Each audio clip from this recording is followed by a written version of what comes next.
Good morning, Star Trek, the next generation, to boldly go where no one has gone before. Before we get started, hit that like and subscribe and grab your coffee and let's dig in. Originally aired from September 28th, 1987, The Dark Ages, to May 23rd, 1994. Yet again, more Dark Ages.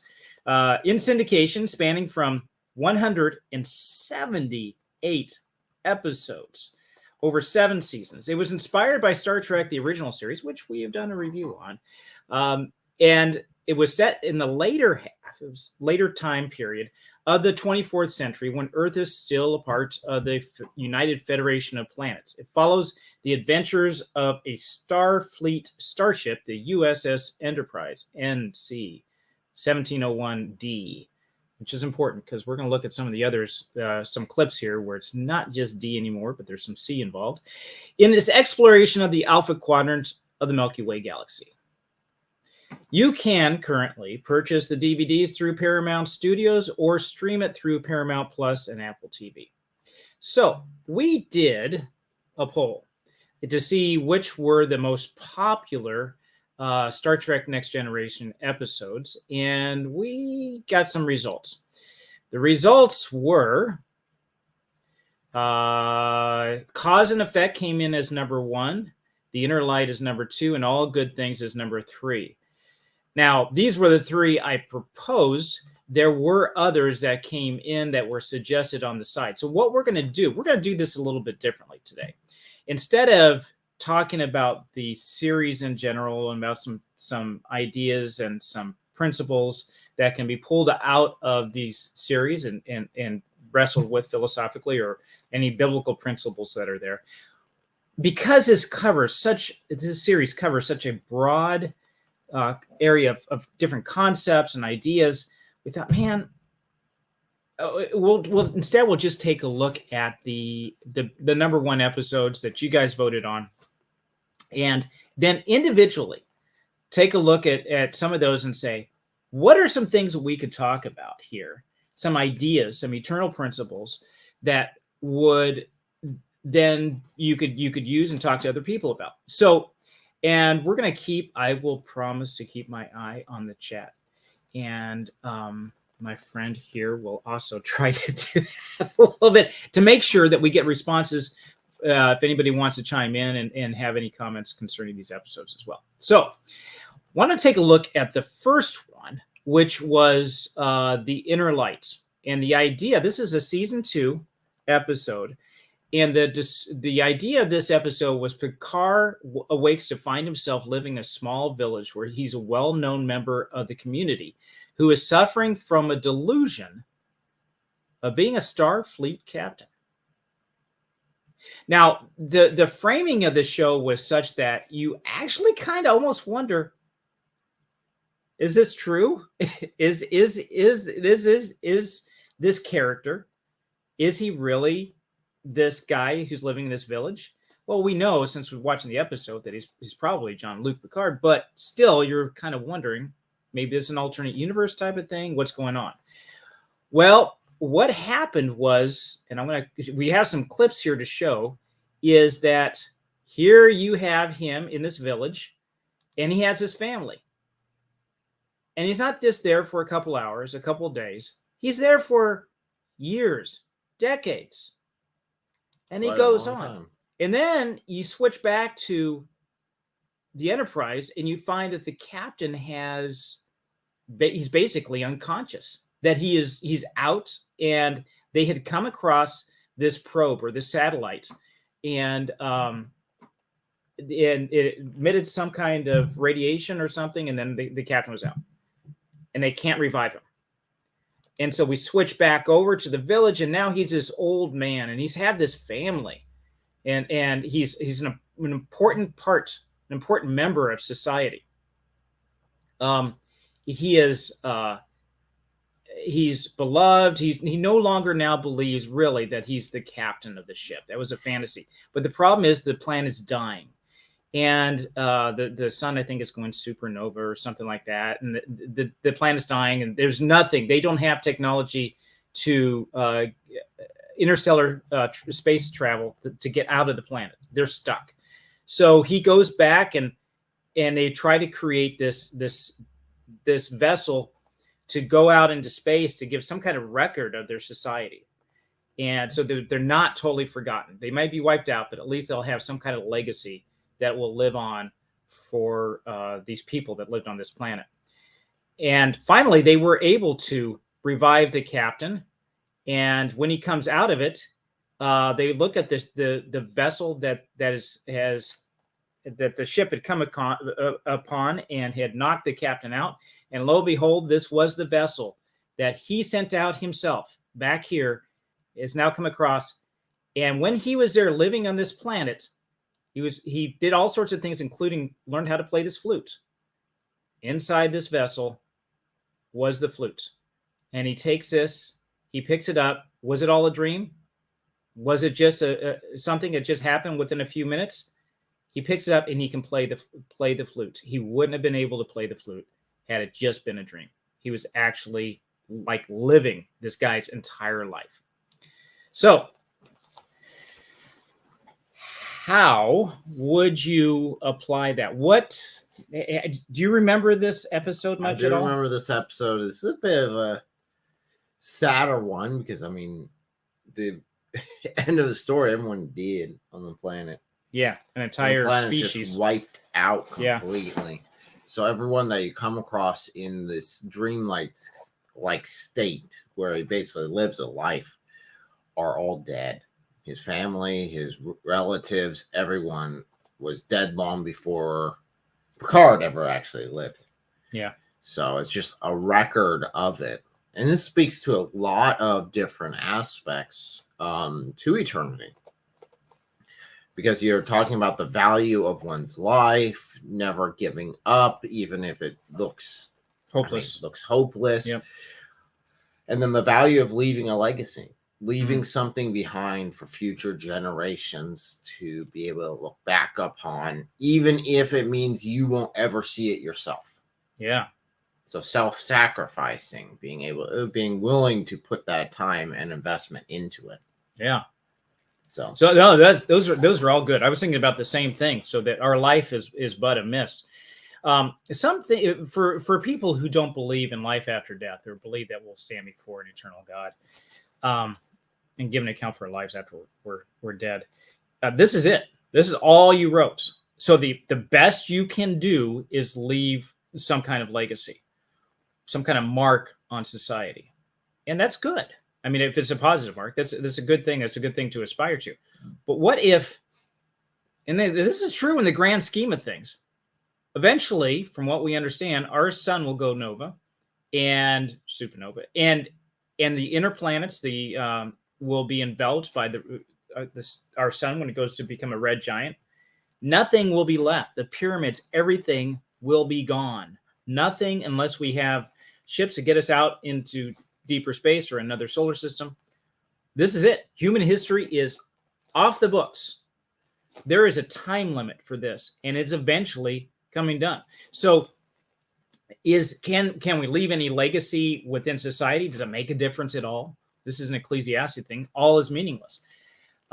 So even if you do try to make a mark in a society, which is good, have a family, leave your indelible mark on that family. Hopefully you've trained them well and they're doing well and stuff. So that goes on from generation to even then, it'll be wiped out unless you believe there's something that's longer lasting. And so I guess that's something that could be said too. Oh yeah, very much so. Where the eternal salvation and eternal value of this entire race, you can pull that out, the afterlife aspect of it, where death is not the end, but it's just merely a doorway to step through. Yeah. So let's that's that episode. Let's take a look at another one. Cause and effect. Now, this is probably one of my favorites. There's really some good ones. 178 episodes. You'd think there's going to be some gems that are out there. There's some bombs too. We're not looking at the bombs, but cause and effect was another one. Season 5. The Enterprise gets caught in a time loop, which it always has the same results: total destruction of the ship itself. Now, we're going to take a look at this is a clip from the episode itself, and I am hoping that everything works all right with the YouTube Guardians, and we're just doing this for educational purposes. So here we go. Responding. The vessel is on a collision course. Impact in 36 seconds. Hail them. No response. Suggestions? Decompress main shuttle bay. The explosive reaction may blow us out of the way. Captain, I suggest we use the tractor beam to alter the other ship's trajectory. Make it so, Mr. Wolf. Engaging tractor beam.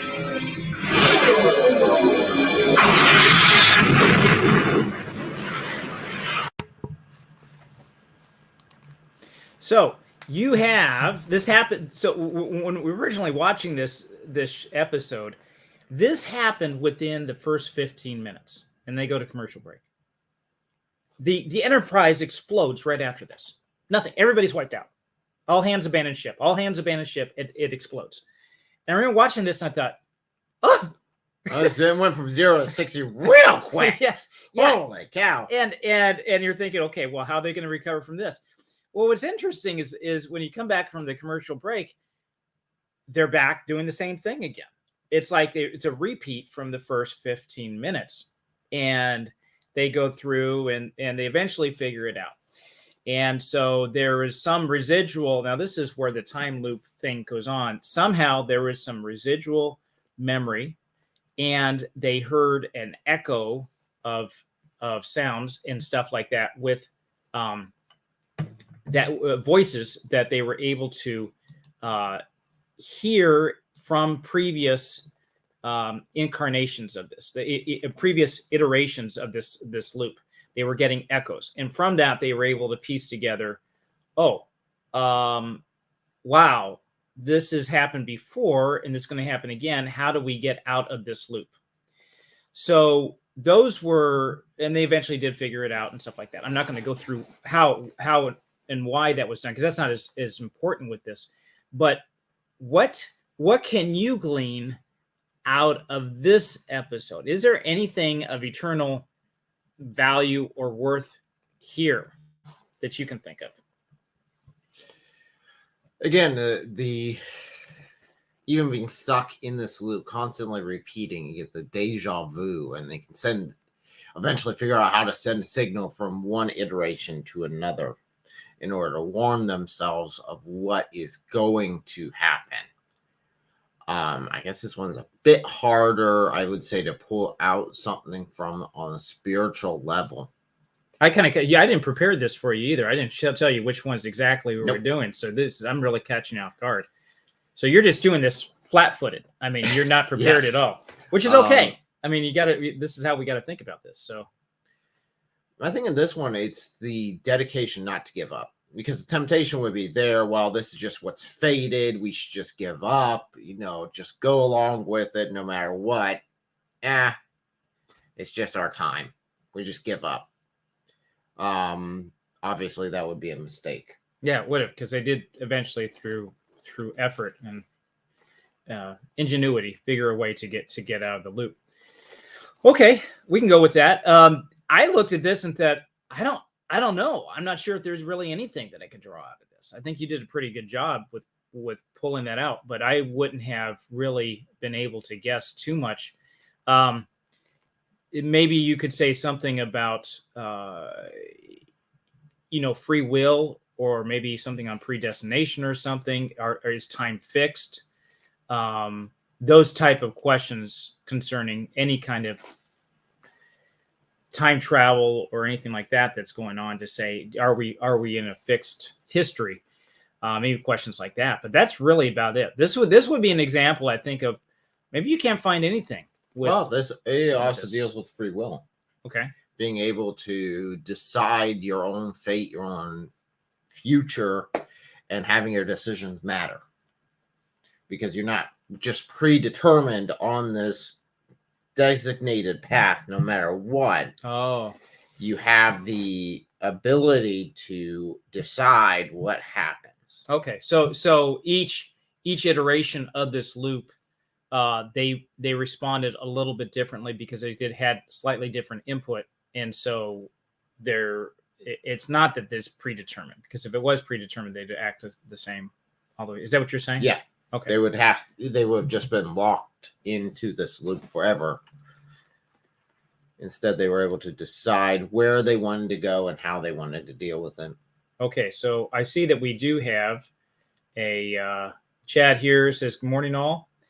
Good morning. If you have comments about any of these episodes, if you see something that's there that would be a truth or something you want to pull out, please put that in there. We'll put it up, and we'll add that if it's something of good value. It's got to be something of good value here. So cause and effect was number 2. The next one that we would look up on the list, and this was something that was not on my original list that went out there, but this is something that a viewer had suggested, was an episode called Measure of a Man. And this is the 2nd season, and it was good for a particular reason, different than what we talked about so far. When Data resigns his commission rather than be dismantled for examination by an inadequately skilled scientist, a formal hearing is convened to determine whether Data is considered property without rights or is a sentient being. And so we're going to take a look at another clip here with this. Proceed, Commander.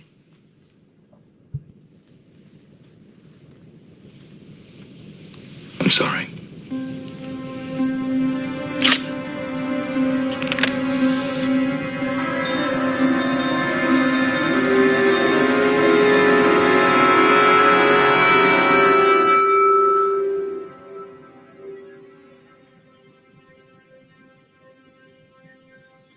The commander is a physical representation of a dream, an idea conceived of by the mind of a man. So we can't go too deep into this because can't show too much of an episode without there being a problem. But the idea here was going back and forth, and this is a real kind of thinking or cerebral episode where you ask the question, what is a human being? What constitutes sentience? What is a soul or a spirit? That type of thing. Although they didn't use that terminology, that's really what they're talking about here. So, wow, this one's easy. This is a give me. This very concept itself. How does this all fit in? I mean, how would you introduce this concept to somebody else if you're going to talk with them? They'd say, well, the question of the value of human life. Everyone has innate value based upon the pure fact that we are all created in the image of God. For that reason alone, we do have that value. Now, this one here is talking about an android. Is that android, although again a creation, have the same sort of value? I'd say in some aspects, yes, even though it is a man-made product, it's still created in the image of God in some way. The reason even why he exists is our desire to be creative, to imitate God in that characteristic, just like any son would imitate their father. In many aspects, we imitate God in that creative element. So this is dealing with something we could do an entire episode or a live stream based just on this concept itself, because it deal with what makes us unique in terms of creation, what really is sentience. Is that the line that we would use? What if we had dogs that were as intelligent as us? Is that level of intelligence, or is there some sort of unique spark within humanity itself? Right. So what level, what measure would you use for that? Number one, and what happens when we start to have true AI? does that mean that AI has, in this case, we were talking about artificial intelligence with data. They were talking about, here's basically a machine that has been programmed, but acts just like, in many ways, like a human being. So where do you draw that line? I don't know if there's an easy answer for this discussion. So if you don't mind, can you answer? Because I can't read as well with the. So we do have a live chat up here. So it's talking about freezing someone after they Oh. are frozen and brought back. Are they really the same person? That's an excellent question. Are they really the same person? Is it just the brain and how it's wired that makes us into the creature that we are? Or is there something more? And does, on top of that, does the freezing of the person remove the soul from the body? Or is it still that the soul is there? You're just basically... Man, we got to do a live stream state. just on this concept itself. Seriously, there's questions. There's so much, because I want to say some things, but it would take too long, gets too deep. So well, there's that, and then there's like the Islamic view on this, where every time you sleep, Allah comes and takes your soul. Oh, ouch! No, and you're technically dead every night, and then Allah decides if he wants to put it back in or not in the morning. Okay, so that would be what causes the dreams and everything, is when you're in La La Land with Allah. No. So, and then you got the Christian view where you're just sleeping. Right. A lot less complicated.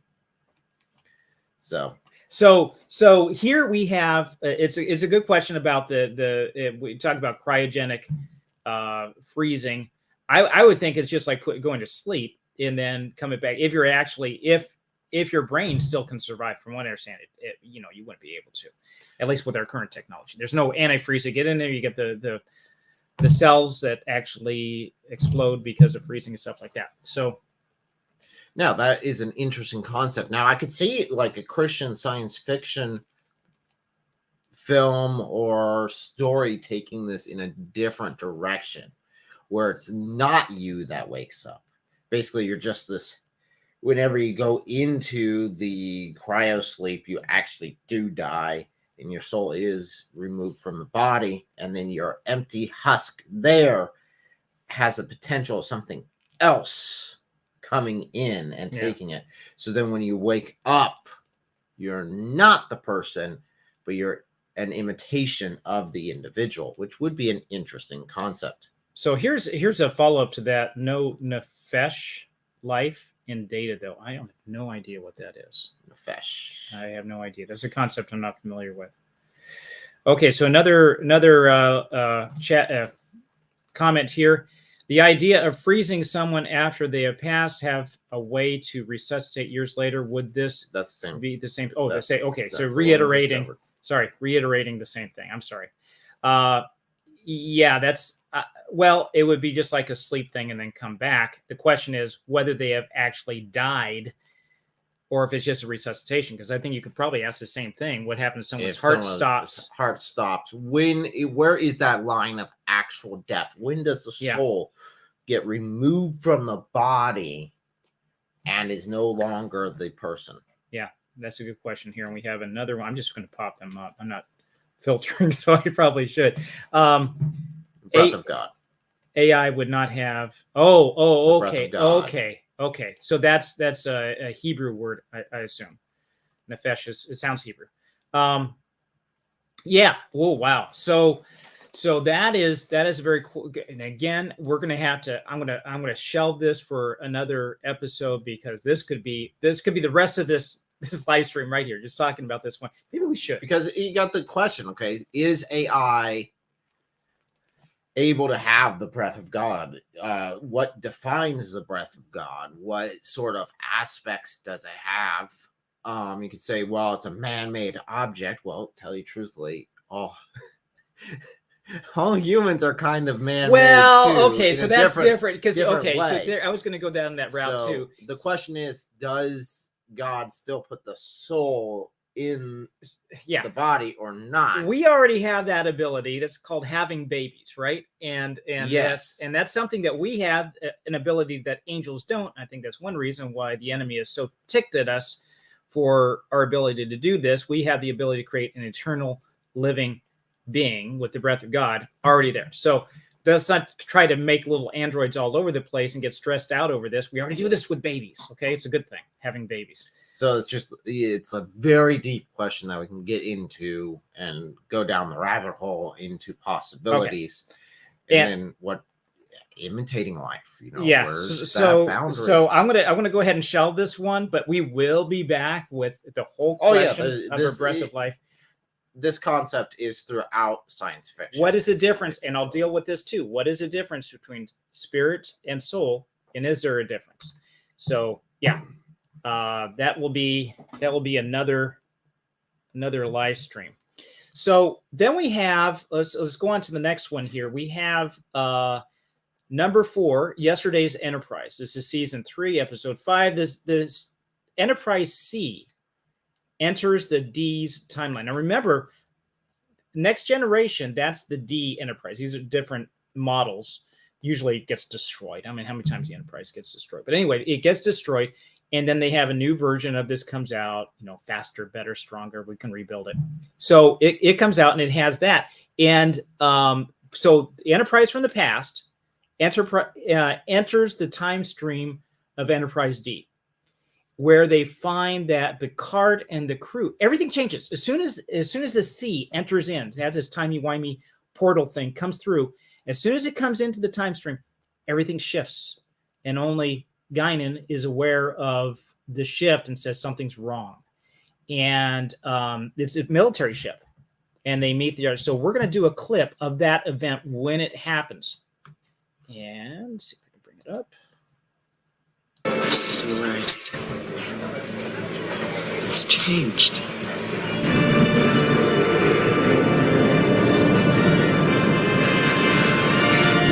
It's clearing now, Captain. Definitely Federation starship. Accessing registry. Looks like they had a rough ride. NCC 1701 C.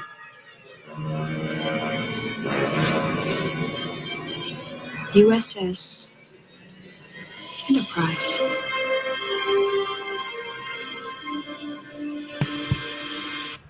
Dun dun dun.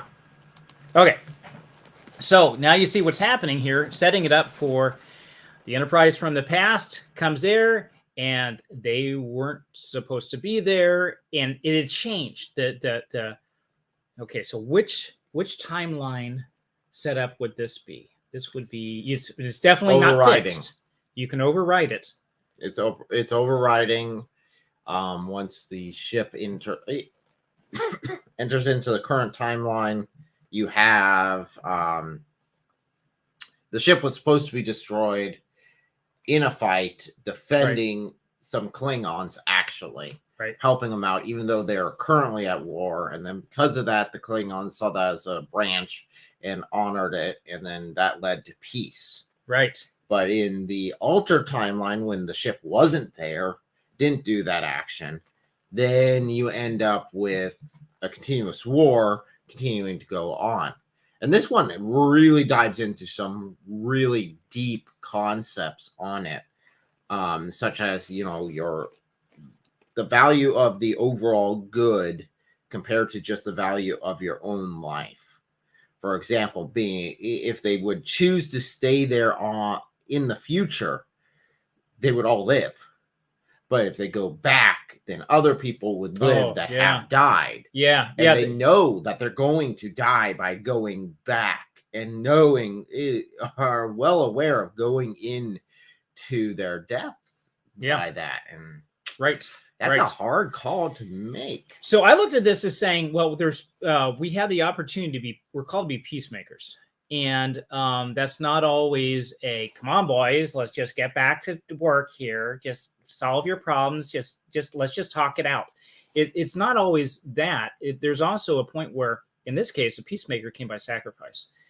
The Klingons, in this case, saw the sacrifice that the Enterprise seed made and said, this are noble people. And then that was able to bridge. Oh, they also defended them, too, with this. But this was a noble act of sacrifice. It was also a fighting.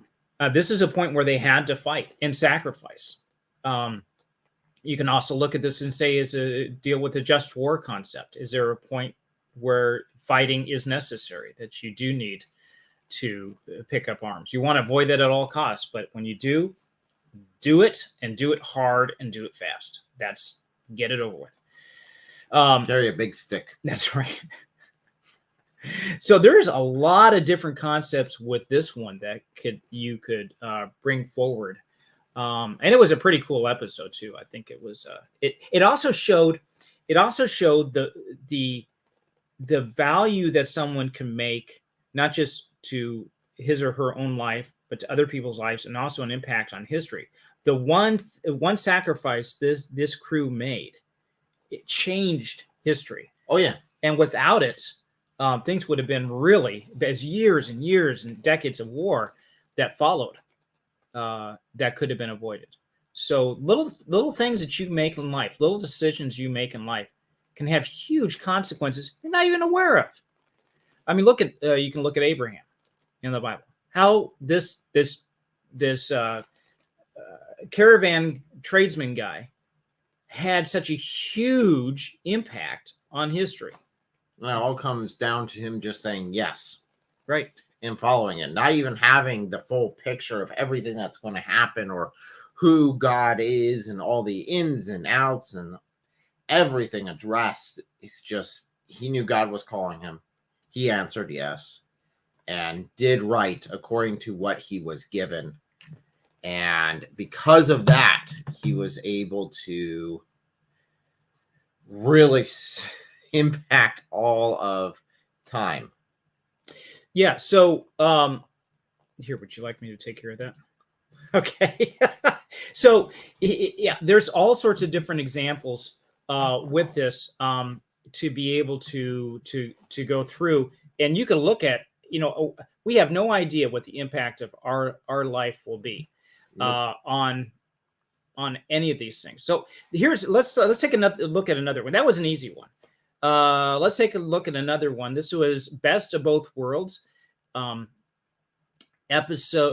3, episode 26. It was season finale. So this is usually the season finales are pretty good. Responding to a distress call in one of the Federation's outermost colonies, the Enterprise arrives only to find a big hole in the ground where the town used to be, and discovers the Borg are behind the attack. So with that, the attack, the Enterprise gets involved, the Borg are coming, they're facing, and things do not go well. They cannot seem to defeat the Borg. They try as much as they can, and it just goes downhill until this one scene happens.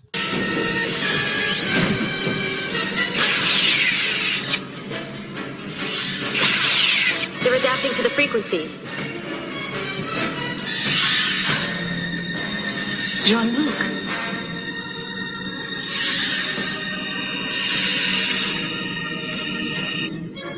Captain!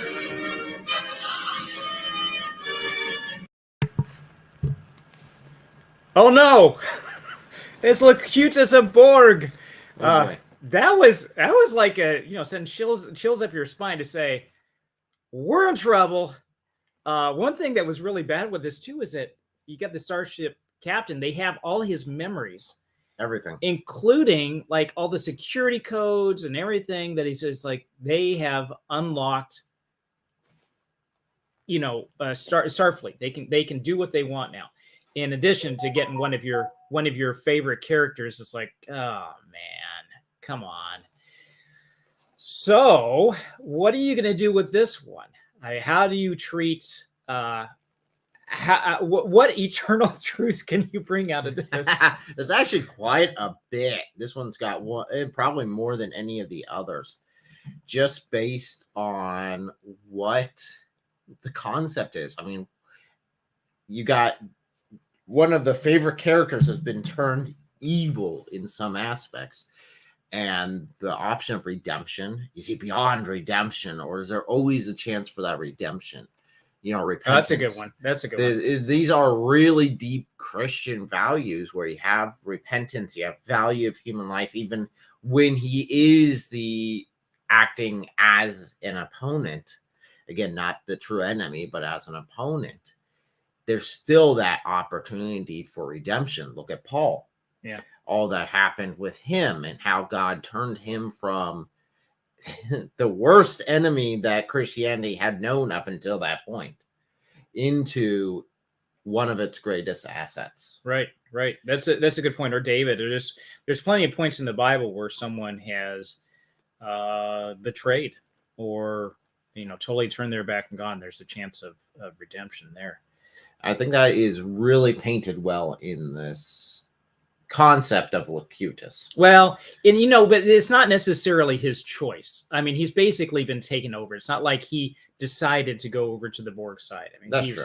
He was taken. So there's another angle that you can look at this too, and there's several angles. It's not like there's just a right answer for this, but I'm looking at this as no compromise.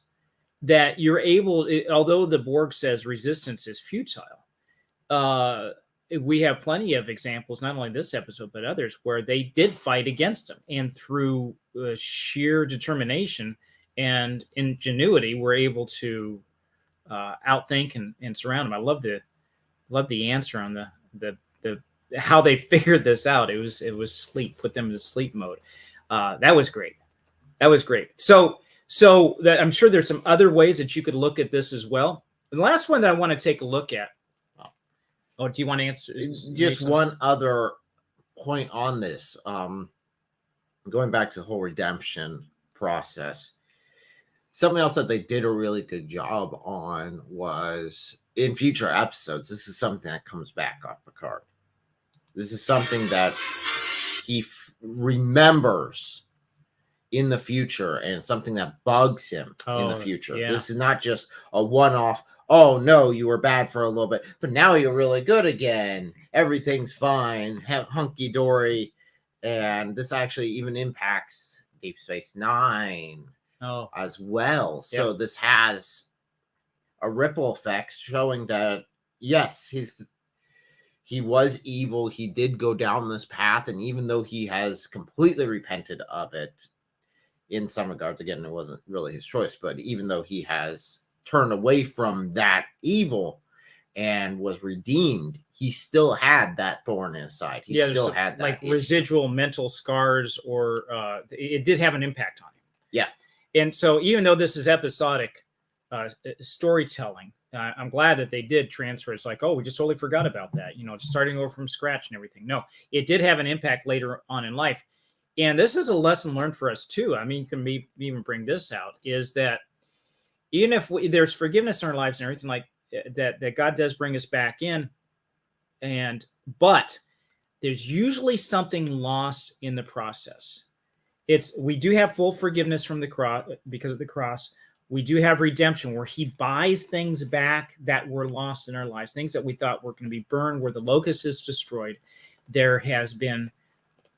God has come in and brought that lamb back in. He's restored things. But still, there are some things that are residual. Most of it has to do with our relationship with God. Everything's restored.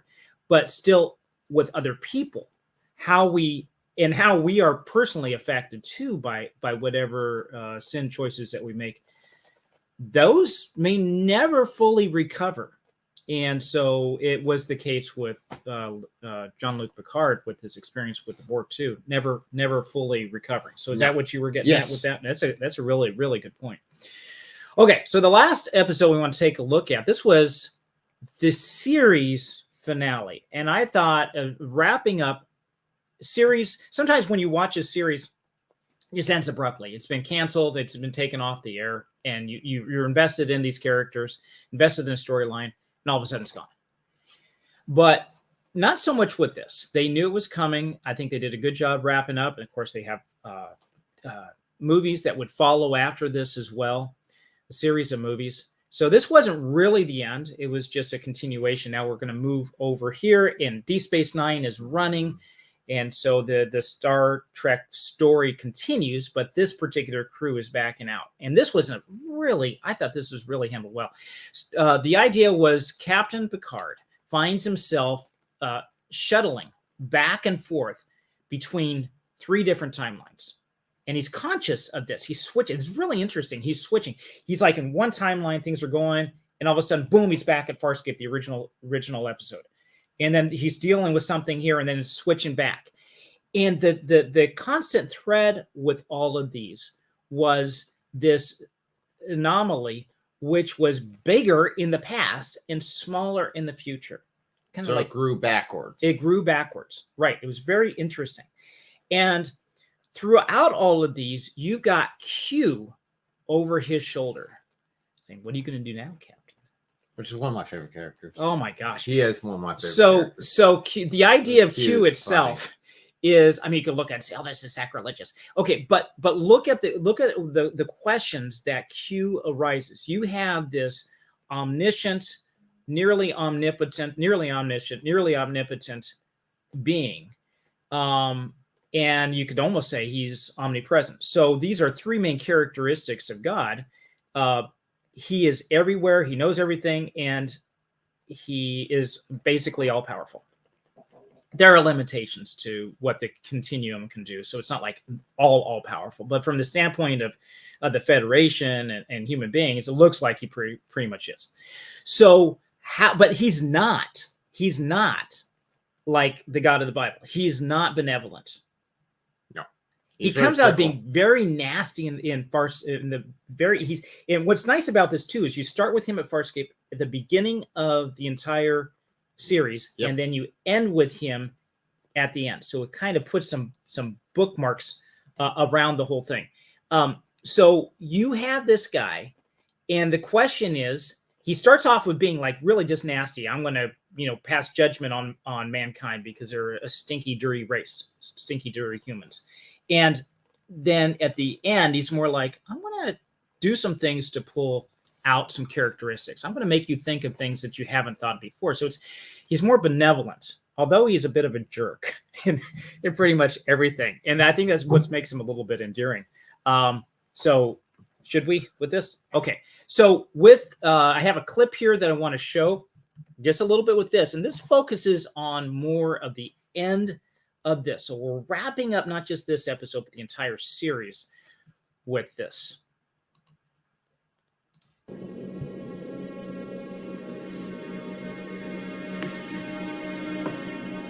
I sincerely hope that this is the last time that I find myself here. You just don't get it, do you, Jean-Luc? The trial never ends. We wanted to see if you had the ability to expand your mind and your horizons. And for one brief moment, you did. When I realized the paradox. Exactly. For that one fraction of a second, you were open to options you had never considered. That is the exploration that awaits you. Not mapping stars and studying nebula, but charting the unknown possibilities of existence. Q, what is it that you're trying to tell me?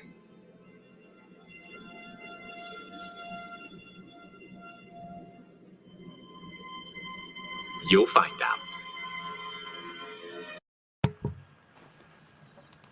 So, this is such good stuff. So it's really good writing, wrapping it up this way, choosing to end it with this being the entire series, everything we've watched being this trial of humanity. Yeah.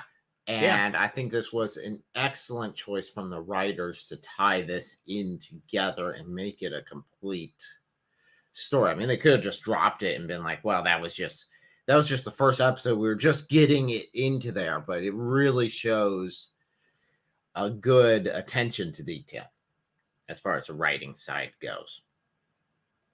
And truly do enjoy that aspect. Again, I do like Q. I think there's a lot of comedy with Q throughout the entire series. I think they start off with this character that's very, I guess, mean, actually even up as a villain at the very beginning in some aspects, and then ends up becoming more human as it progresses.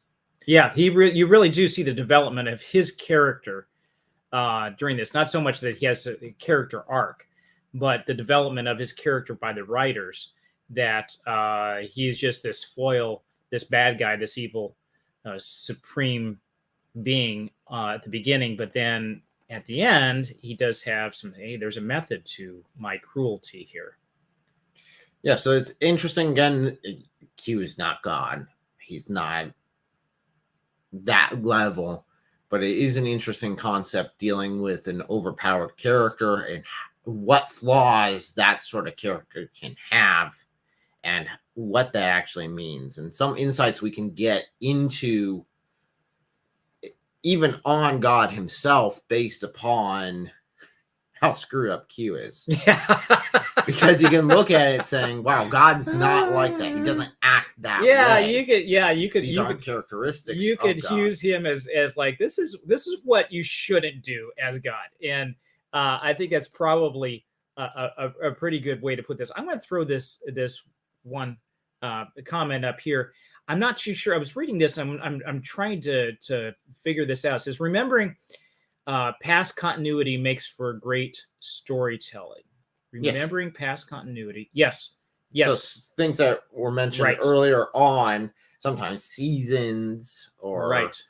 I like it when an episodic show can do an arc for a season. Now this was an arc for 7 seasons. Yeah, bringing it all together. Huge, so that was huge. Huge tie-in. Granted, they didn't have to do very much, but again, just having Q throughout it really sold it as being a plan. All in all, I believe that the story writers were probably just sitting down saying, "How are we going to end this?" Yeah, and they said, "Well, we'll just take the first episode and make it tie it into the first episode, so that it makes a nice little bow." Much better than the way they ended the Enterprise. I thought that was that was like no, but Q, Q's not done here. He shows up, of course, in other Voyager and Deep Space Nine too, right? Yeah, he does a couple times, not very often. He does a lot more in Voyager than he does in Deep Space. I think he's a good counter to Janeway when that happens. But that's for another live stream. I want to finish off this comment here. It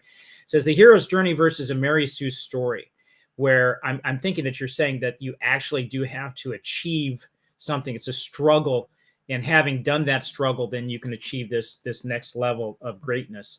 Having had this challenge, Superman has some amazing stories where the writers knew how to challenge the character of Supes, being supers that you do have all these additional abilities, all these powers, but yet they're still challenges. I think they did a good job with Q himself, because there are a lot of, although again, having huge amount of power, having a huge amount of capabilities, yet there are some critical character flaws that he has to overcome. So it's not the physical things he's got to overcome, it's the characters themselves. I think another one that does a great job with this, although it doesn't really there's some things that he does overcome, is actually an anime, One Punch Man, that he actually does.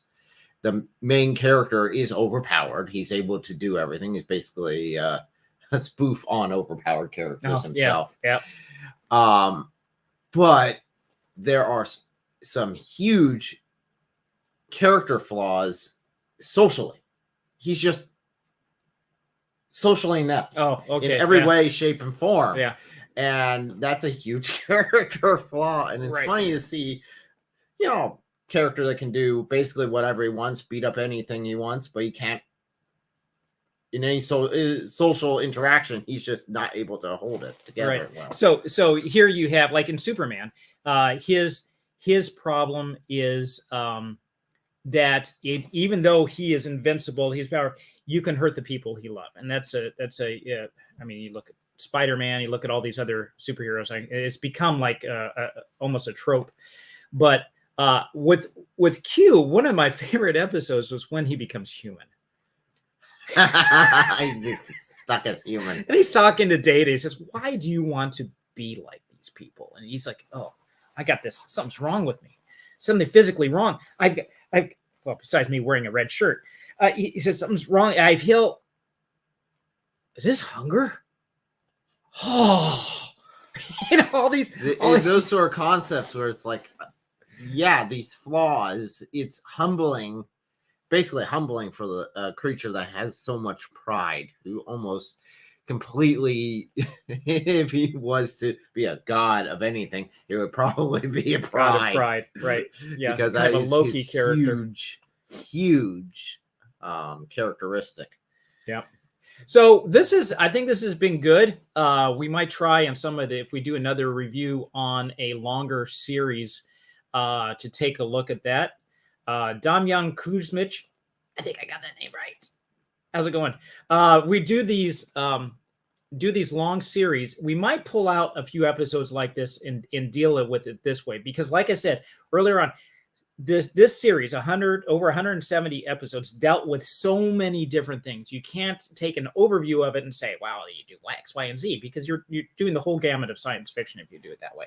So this might be a little bit different. And then going through this process, kind of actually showing, hey, this is how you can pull these things apart. This is how you can pull out some of these ideas and concepts and use this as a point of conversation. So I think this has been good. If you like this material, please let us know. Like and subscribe. Leave comments down below. We love the interaction that's here with you guys. It's one of the points of doing live stream. And if you want to see more, please subscribe. And until then, enjoy your coffee the rest of the day, and we'll see you next time.